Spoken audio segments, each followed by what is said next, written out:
পারলাম না। দেখার জন্য তুমি হয়ে আল্লাহকে বলছেন রব্বে আরিনি আনজুর ইলাই, আল্লাহ তুমি কোথায় আছো? তোমাকে দেখতে পাই না বলে মনের ভিতরে বড় আশা যাচ্ছে, তোমাকে দেখতে আমি একটু আমাকে দেখা দাও, আমার মন শান্তি আছে।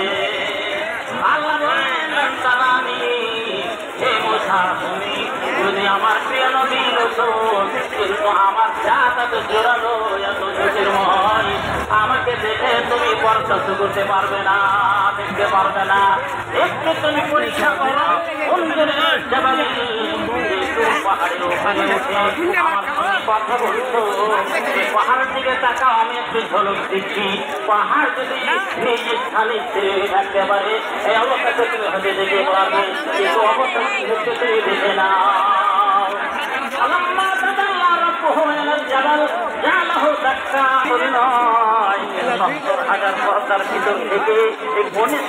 মাথা বরাবর একটু ঝলক দিয়েছিলেন, পাহাড় চূর্ণ বিচূর্ণ হয়ে গেল, আর হযরত মুসা নবী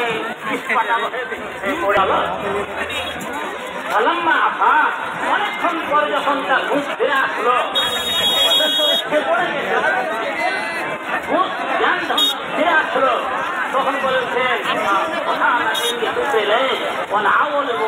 আল্লাহ মহান, তোমার মাহাত্ম প্রকাশ করছে আমি, এত মহান তুমি, তোমার চোখে এত জোরান ভাবতে পারিনি, তোমাকে দেখতে আমি ভুল করেছি, আমি মেনে নিলাম সবার আগে সবচেয়ে বড় জ্যোতির্ময়ী তুমি, হে আল্লাহ তোমার মাহাত্ম পবিত্রতা করতে তো হযরত মুসা একজন মানুষ মুমিন হয়, আল্লাহ খিদা এত মূল্যবান, এত শান্তি প্রদে শান্ত, আল্লাহ বলেছেন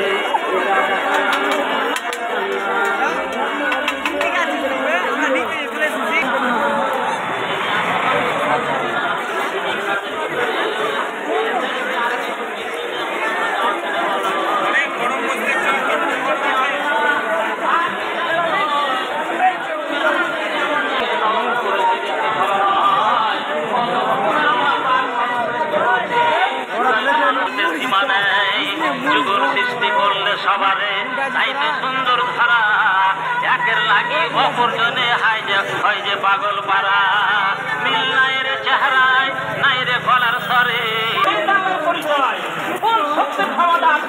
এইরকম সৃষ্টি করতে পারে।